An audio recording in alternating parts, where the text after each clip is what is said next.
During the day, residents did what they could to protect their homes, but most efforts seemed futile. We've been pumping out and pumping out as the water's been coming in, and we've just got to live with it now. It's actually come right by the washing machine and everything's gone. Police have been out visiting houses which flooded, checking residents are okay, particularly elderly people who've been unable to leave their homes. As I say, we're on full standby for evacuation. Any problems, give us a call. Okay then. Okay. Thanks very much. This is the true scale of the flooding which has swamped vast areas of the Midlands and parts of Wales, where red flood alerts are still in force. It's not just towns along the River Severn which have been affected by these floods. Huge areas of countryside are now underwater. In fact, the only way that you can make out the original course of the river is by following that line of trees which run along the banks. Such a huge amount of water is going to take some days to recede. The repair bill for these floods is rising even faster than the river. The cost so far is put at over £100 million, and forecasters are warning it's going to be a wet weekend.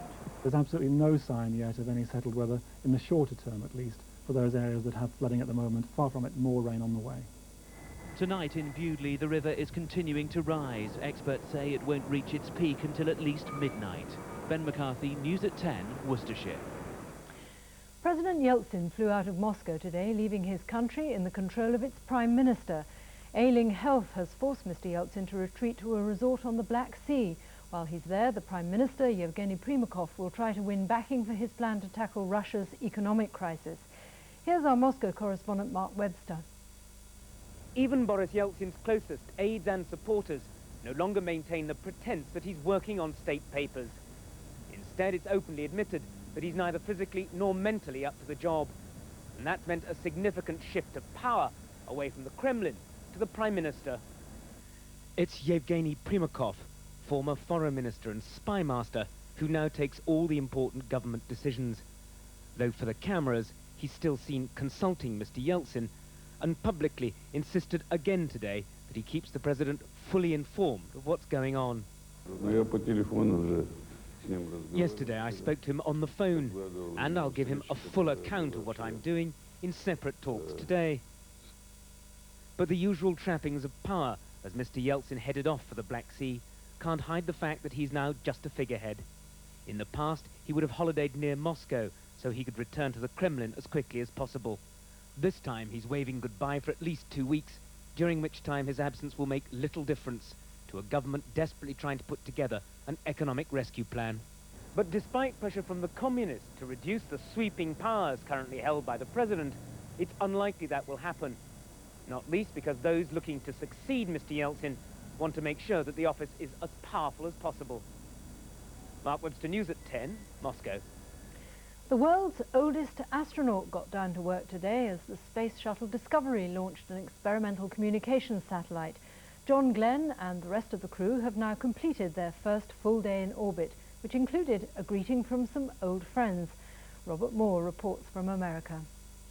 What a wonderful world. Mission Control awoke the crew of Discovery this morning with music that matched their spectacular view of Earth.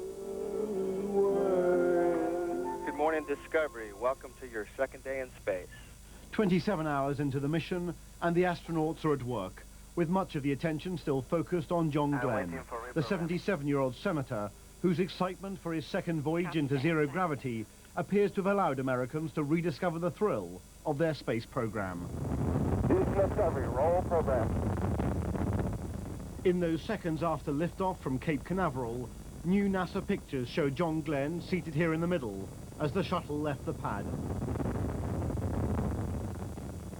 Moments later, there was no hiding the jubilation. John has a smile on his face, and it goes from one ear to the other one, and we haven't been able to remove it yet. In Western Australia, the people of Perth turned on all available lighting so the astronauts could glimpse the city, echoing a tribute Perth paid in 1962 when Glenn passed overhead in his tiny Friendship 7 space capsule. Roger, the lights show up very well, and thank everybody for turning them on, will you? Yesterday, a skydiver gained his own unique vantage point of the historic launch. Even if critics are calling this latest shuttle mission a public relations gimmick, it is proving a spectacularly successful one, and Glenn allowing Americans so weary of the Lewinsky sex scandal to embrace an uplifting story, which puts an authentic American hero centre stage. 0G, and I feel fine. Robert Moore, News at 10 in the United States. Well, we have more top news and sport still to come, including what the Duchess said tonight in reply In the first practice session at Suzuka, the man he must beat on Sunday, Mika Häkkinen, could only manage 5th fastest in his McLaren. A repeat of that on Sunday would give Schumacher his 3rd title. Häkkinen is 4 points ahead and will win if he finishes 1st or 2nd. What is the intention to target to come here like a normal race, but obviously it's not. Ask Mika whether the Ferrari is the better car. I don't think so. The vital qualifying session takes place in the early hours of tomorrow morning, and both contenders expect things to be much closer then. Football and in the... Quoting Shakespeare, Churchill or Wilde. Well, now you can also quote Forsyth or Frost, as Katie Derham explains. Hello, good evening, and welcome. A special News at 10 version of Sir David Frost's famous catchphrase. Just one of the unexpected additions to the new Oxford Dictionary of 20th century quotations. No longer simply the domain of erudite politicians and writers.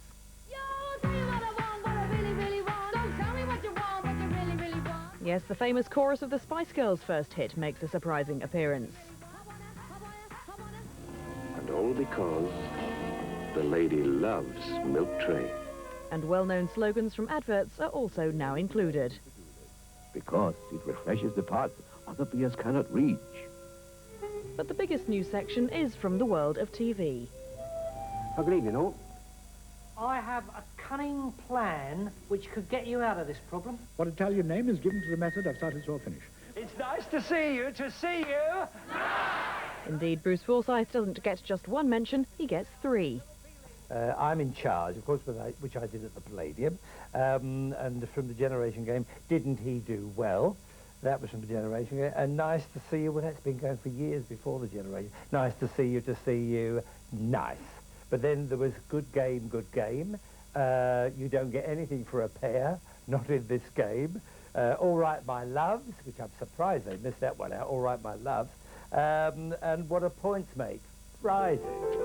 Traditionalists may not approve, but as Bruce Forsyth says, it's the fans that make a catchphrase. Katie Derham, News at 10. And that's all, folks. Tomorrow night's programme is at 8:40, but from all of us on the News at 10 team, good night and have a good weekend.